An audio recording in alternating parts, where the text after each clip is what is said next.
Thank you for having me. This is by far the weirdest thing I've ever done, but I'm really enjoying it, and I'm grateful to be here. Dennis Prager is standing there. It's unbelievable. I don't have my glasses on. That is Dennis Prager. Oh, bless you. Anyway, thank you so much for having me. We have been here for a week, and we've loved it.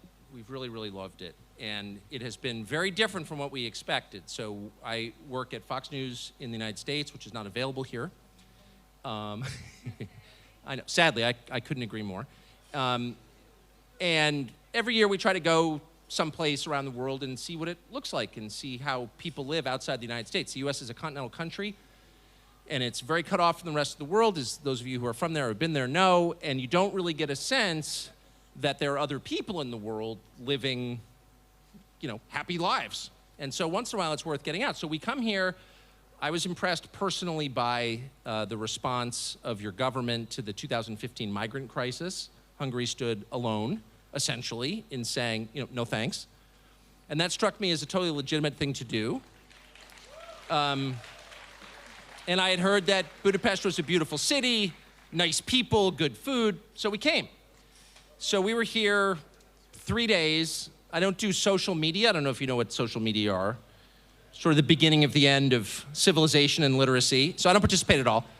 So I had no real sense of how our trip, we just, in the end, run a cable show. We're not elected to anything. We have no actual power other than the power to talk unimpeded, which is increasingly a rare luxury in the United States. So I didn't really have a sense of how it was going until yesterday. And I need my glasses because I'm getting a little old. One of my producers sent me the following tweet. Now, this is from someone whose name you probably will not recognize. I won't say it. But this is a longtime Washington Post columnist who works for the Atlantic magazine, who is reportedly an expert on the region, as we say in Washington, where I'm from, the region. And the region can encompass like a huge geographic area with maybe dozens of countries with different cultures and different languages, but in Washington, we reduce it to something called a region. And you become an expert in the region. And you are the person we ask when we want to understand what's going on there. So this person who sent this out is an expert on the region. And I happen to know, since I live there, this person is actually stupid. Most people don't know that. So people read her Twitter feed. So I read the following, and I want to read this slowly for those of you who don't have English as a first language, so I want you to catch every word. And those of you who are from America will understand why it was the funniest thing I've read this year, and I'm quoting. In Orbán's Hungary, more than 90% of the media is controlled by the ruling party. Businesses are physically and legally harassed if they don't toe the party line. Listen, this gets better. Elections are manipulated. And my favorite, party leaders are mysteriously rich. And I thought to myself, wait a second, that sounds familiar. I live in that country. I live in a country where over 90% of the media are aligned with the ruling party. In fact, I work at the only mass media outlet in the entire country of 340 million that is not aligned with the ruling party. You watch CNN, which I believe is available here, and I think they may be here today. Welcome, CNN. I worked there for many years. And you will never hear a single word on CNN that deviates from the party line coming from the White House of the United States, from the Biden administration. That's exactly right. I have lived in cities. I know that if you were dumb enough to put up a sign in the window of your store in an American city disagreeing with the prevailing party orthodoxy on any one of a number of questions, whether it's immigration, human sexuality, who you're going to vote for, you get your window smashed. If you disobey the political orders from the ruling party, they'll shut you down. And I live in a country where Barack Obama, who has never actually had a paying job in the private sector, is now living on, a $30 million estate on an island off the coast of Massachusetts and throwing himself a birthday party, I believe today, with 200 servants. So I think we're checking the politicians become mysteriously rich box on that. So I read this and I think, and I am as patriotic American as you're gonna find. I'm not leaving. I will never leave, no matter what happens to the country. I don't have a foreign passport. I'm in. In fact, that's one of the reasons I'm so passionate about it, because I have nowhere to go, and I've got 4 children and 4 dogs. And they don't travel well. We're not leaving. So I am all in on America, and I think, this is a really dark moment in American history, but I think that it will improve. So I'm not attacking America, merely the current condition of America, when I say that I read that and I laughed out loud. Because it's hilarious. You're lecturing this landlocked Central European country of 10 million that has free and fair elections, which has a much healthier media balance. I'm sure every person in the front row is from the opposition media, whatever that is. I don't know, because I don't speak Hungarian, because it's a secret code inaccessible to those who weren't born speaking it. So there's a lot I don't know about Hungary, but I know a robust political system when I see one. No one in Hungary on the other side has to hire armed bodyguards. Lots of people in the United States do, I can tell you. You are living under physical threat if you disagree in a loud way. You are immediately censored if you're dependent upon social media to get your message out. I think America is the greatest country in the world. I will always think that, but don't tell me it's freer than Hungary, because that's a lie.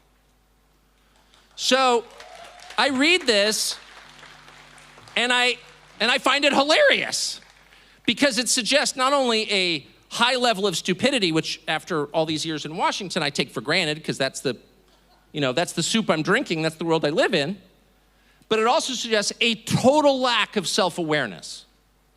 A total lack. It is the equivalent of gaining 40 pounds and yelling at other people for being fat. It's insane.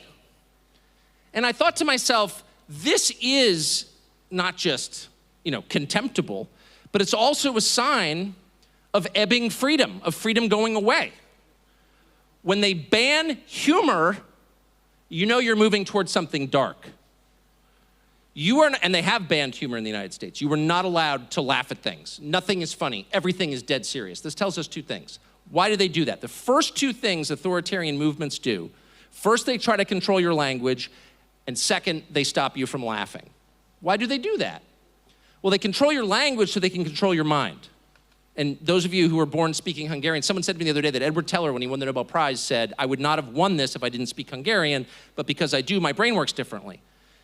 And I think a language as complex as Hungarian, totally indecipherable. I mean, I pick up Spanish going to Taco Bell. I've not picked up 1 word of Hungarian this entire week. I think it's true, especially for your language, but it's true for all languages. Words determine the way that you think. And if you take the words away, as Orwell famously noted in about 4 different books and 100 newspaper columns, you take away people's ability to think about things. So that's the first thing they do. The second thing they do is make it illegal to laugh, particularly at them. Now, why do they do that? Well, partly because they're thin-skinned and insecure, and that's why they went into politics in the first place, to prove something to their absent or alcoholic fathers. Granted. But there's a deeper reason for it. And that is that humor is perspective.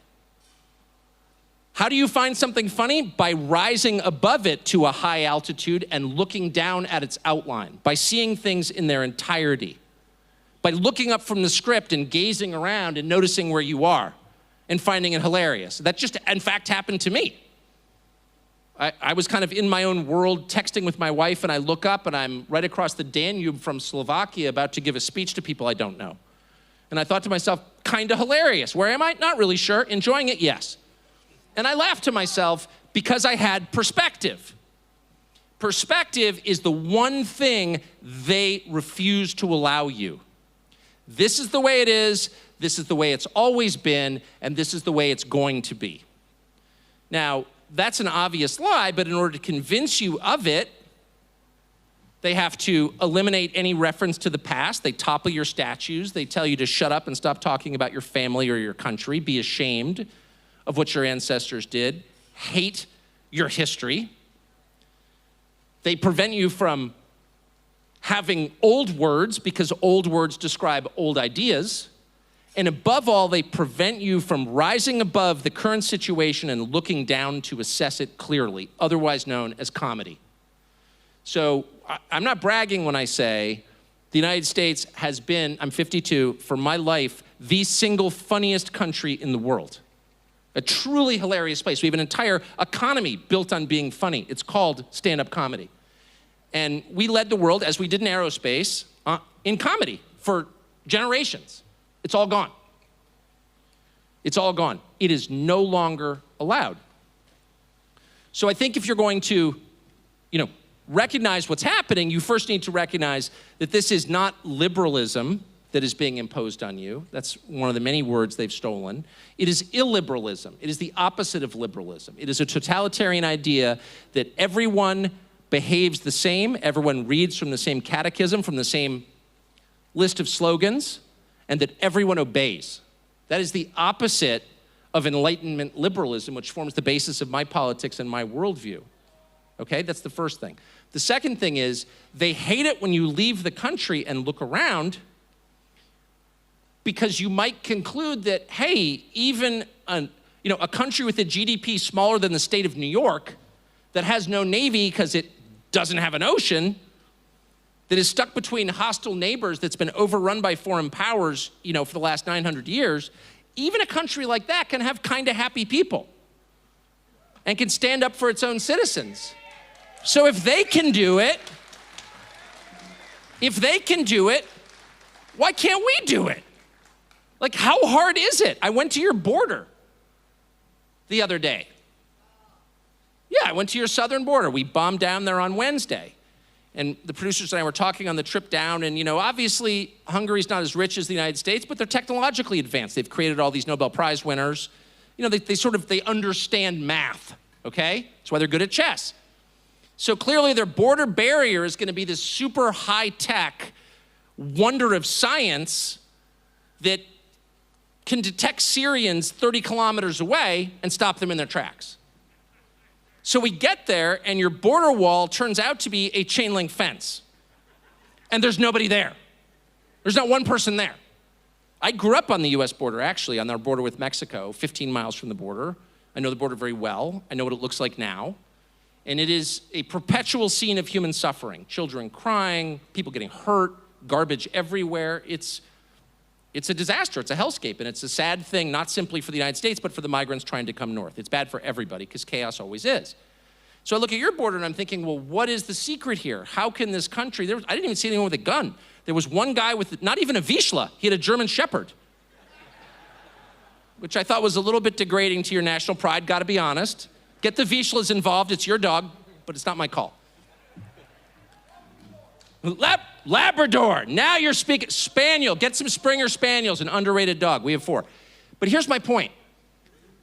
It took about an hour to figure out how exactly a country much less rich and technologically advanced than ours, with a much bigger, as a proportion of population, border problem than ours, could secure the border completely. And we found out in the afternoon, over the space, I timed it was about 26 minutes, where 2 migrants from the Middle East, I believe they were from Syria, were apprehended, 2 young men, and they were taken into custody right in front of us, and they were photographed, they were patted down on the outside of their clothes, and then they were led away, right in front of us, they were led away. Now, I'd read enough about Hungary to know that when you're led away in Hungary, obviously you're going to the dungeon. So I decided as a journalist, I should follow these unfortunate young men as they were led to hang from the rack in the basement of the castle. So they went through this door, and I followed them, and I said to the guy who was escorting us, what is this? And he said, this is our border. And they were led politely out and brought to the other side. And that was it. The whole thing took 30 minutes. That was the whole process. They weren't dropped off in downtown Budapest to beg or to live in a shelter. They were just politely told, I'm sorry, you don't have permission to come here. See you next time. And sure, they'll try again. I said, will they try again? Oh, absolutely, they'll try again. What are you going to do that time? Bring them back. How many times? Well, the record is 52. But we can go to 53. We can do that. We have the technology. We have guys who can walk, and we'll just escort them through the border door. Okay. And that's why there's no one at the border. So I thought about this for a second, and I thought, what does this say about Hungary? It doesn't suggest profound technological sophistication. It suggests profound commitment. These are people who've decided they want to do something, and using the lowest tech means possible are achieving it much more effectively than the powerful United States government. So, what's the difference? And by the way, if I sound critical of my own government, it's because I am. But there's nothing I believe in more than America, so I just want to be totally clear on that. And I really think, I don't actually really think, but I'm going to say anyway and pretend as though I think dawn is coming soon. But here's the point. You behave this way if you care. If you care. If you think of your country like your home, you don't want it to look crappy. It's really that simple. If it's your house, you want to be in charge of who sleeps there. That's not a complex principle. It's the most basic human principle. So as I'm standing at the border, literally at the border fence, thinking about this, watching the German Shepherd amble past, I was trying to talk to a border guard who, by the way, like, as noted, like every Hungarian I have met, from the driver to the waiter to the border guard, had better English than our own president. I said, how often do people come to the border? How often do you see migrants putting ladders atop the concertina wire? Is this like every hour, every day? Is it at night, during the day? Yeah, I'm trying to ask the dumb journalist questions. And he said, well, and then he stopped and he looked down like very intensely, like something bad had happened. And I'm from the US where we have poisonous snakes, so I immediately thought, you know, I don't know if they have cobras in Hungary. Again, I don't speak the language. So I stepped back and there is a plastic sandwich bag about that big on the ground stuck at the bottom of the chain link fence. And this guard reaches down, grabs the bag, and puts it in his own pocket. And I don't think I have seen in my life very few displays more powerful than that. So here's a border guard. I don't know what they make. I'm guessing not much. He's a civil servant. He works for the government. And he's so offended by the idea that there's litter in his country that he puts it in his own pocket. What does that tell you? It's the clearest possible expression of love and respect. When you love something, you keep it clean. Period. I've said this on television many times, and every time I do, they call me a fascist, as if cleanliness were a fascist quality. It's not. It's a virtue. Order and cleanliness are essential to human happiness. And if you have teenagers, you know, because they're filthy. They're disgusting. They live in filth. I've had 4. I can attest to this. It's not a moral failing. It is a failure to teach clear virtue. Happy people are organized. My father always made us make our beds in hotel rooms. And I would always say, why would you make your bed in a hotel room? You have a chambermaid to make your bed for you. And my father said, because you respect yourself. And you don't have an unmade bed because you're not a slob, because you're not an animal. And the same is true of countries. If you care about your country, it's clean and orderly. And you can tell precisely the point when people stop caring about their country is when drug addicts start building tent cities on the sidewalk. The entire state of my birth, California, you too? You're a refugee? It's disgusting. And for reasons that used to confuse me but now make perfect sense, the one thing they flip out, they become enraged if you complain about, is that. So you can stand up in the public square in the United States and say, you know, I think our marginal tax rates are too high. Or I think, you know, we should erect more tariffs against American corn or foreign corn competing with American agriculture. Any kind of policy issue. And people will say, you know, that's a good idea, it's not a good idea, let's debate it, it's fine. That's within bounds, that's allowed. If you stand up and say, there's a vagrant defecating on the sidewalk in front of my house, and I came out this morning with a rolled up piece of paper and smacked him in the nose and said, get the hell out of here. You can't crap on the sidewalk. It's my sidewalk, it's my house, it's my city, it's my country, it's not allowed. I feel sorry for you. I hope you find someplace better to go. I hope you get your life in order, but you're not gonna do this here because I live here. If you were to say that out loud, oh, you're a fascist. Oh. So why is that not allowed? Why can't you say that? I'll tell you exactly why. because it reveals how little the people in charge care about the country they run and about you. They don't care at all, and it's obvious.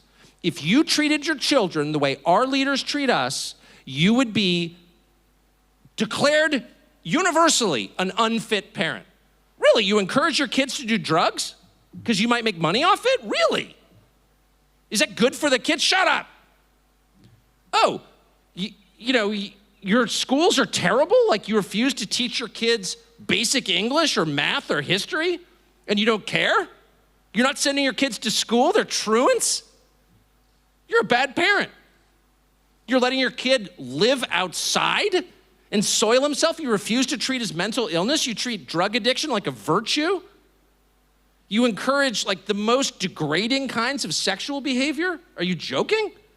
We're gonna take your kid away. You're a terrible parent. There are differences between parenthood and political leadership. Of course, there are greater limits on political leadership, thank God. But the theme is the same. The most basic prerequisite to leading people is caring about those people. That's the most basic prerequisite. And that's one of the reasons that all good parents are the same. They may have different traditions, different beliefs, radically different beliefs, different religions. But when the parents really love their kids, the kids are gonna be okay. I had kids really young, no idea. We had no idea what we were doing. We got married at 22, had kids at 25. Our parents weren't around. Really, we bought some book, but it was stupid. And I remember saying to my wife, like, how do you do this? How do you raise children? We had enough trouble house training our spaniels. Like, really, a child? And she goes, I think it'll be fine. Just love them and it'll be fine. And they'll kind of forgive you your mistakes in the end if they know that you really love them. And my kids are gone now, and that has proven to be true.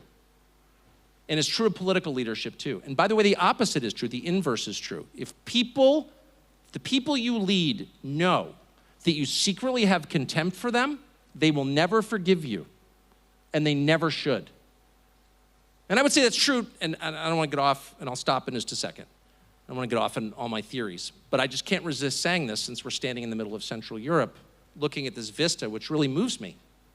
Looking at these buildings, which move me. Not simply because they're old, and some have bullet holes, which in my view are a very useful reminder. I wish I lived in a city full of bullet holes in the building. Because every morning you look at them and you think to yourself, it could be really bad, because it's been really bad. There's a lot at stake. Make wise, sober, long-term decisions, or else you could wind up with more bullet holes. It's true, it's true. And if I would level, and I could spend all day leveling very accurate accusations against the American foreign policy establishment, but the main one would be that they have no sense of how bad things can get. And this is the bad side of the upside of America. America's an optimistic country, always has been. We came from all around the world, showed up in this mostly untouched continent with the most fertile farmland in the world and an ocean to separate us from the lunatics. And it gave us the feeling that anything is possible and everything has been possible, and I'll never stop being grateful for that or proud of it. But the downside to that, the flip side, the obverse, the other side of the coin, as you say in Hungary, is that Americans have no sense of how bad things can get, that it actually could be a lot worse. Our physical isolation cuts us off from the history of the rest of the world. There's not a passion to study what happened before in a place that you're building anew, right? Right. So we don't have a sense of that. So I love your bullet holes. Let me just say, I'm probably the only visitor to your nation who's complimented your small arms and artillery scars. But here's what I like more about the landscape of Hungary, a few Soviet remnants notwithstanding. It's pretty. It is pretty. The buildings are pretty. The architecture uplifts.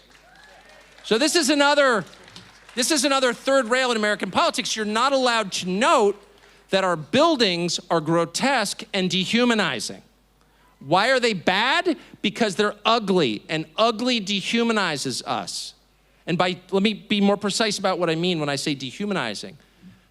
Dehumanizing is the act of convincing people that they don't matter, that they are less significant than the larger whole, that they are not distinct souls, that they are not unique, that they are not created by God, that they are merely putty in the hands of some larger force, that they must obey. This is what all authoritarian movements do. You don't matter. Wear a mask, you're all the same. Ugly architecture, brutalist architecture, glass and steel architecture, Mies van der Rohe architecture was designed to send that message. Not to uplift, but to oppress. And it is very noticeable, and this is never noted in the United States, which unfortunately over time has had its aesthetic sense dulled. We've been told that's not important. What matters is GDP, really. You know, get the new microwave or whatever, the new car, the new place in Aspen. Yeah, I'm not against any of that. I'm not against wealth, for sure. But I would trade it to live in a pretty place, a place that uplifts your spirit by looking at it. Why is it more clarifying and refreshing and joy-giving to sit in a meadow than it is in a parking lot? Because sitting in a meadow reminds you, you can't help but know that you are connected to nature, created by God, which will endure after you're gone, which existed before you arrived. Nature is the reminder of human folly. There is a limit to what people can achieve. I don't care what some stupid politician promises me, he'll be gone, so will I. So will my grandchildren and great-grandchildren. So will my civilization. But nature will endure. That gives you, like humor, perspective. And it connects you to the eternal. And it gets you asking questions about what happens after you die. And maybe accumulating wealth and power isn't the point of life. Maybe there's something bigger. Maybe there's meaning. That's what nature reminds you of. The parking lot suggests that this is all there is. It's utilitarian. Cars park on top of it. They have no respect for it. It was built by people. Everything about that landscape, about the harsh, angular, concrete landscape of modern cities, tells you that you are worthless and that beauty and truth and eternity do not matter. Why are they telling you that? Why do you think they're telling you that? You think there's some reason? Yeah. So they can manipulate you for their own power and aggrandizement. So physical beauty, aesthetics matter. Maybe more than most things, actually. And we can debate what is beauty.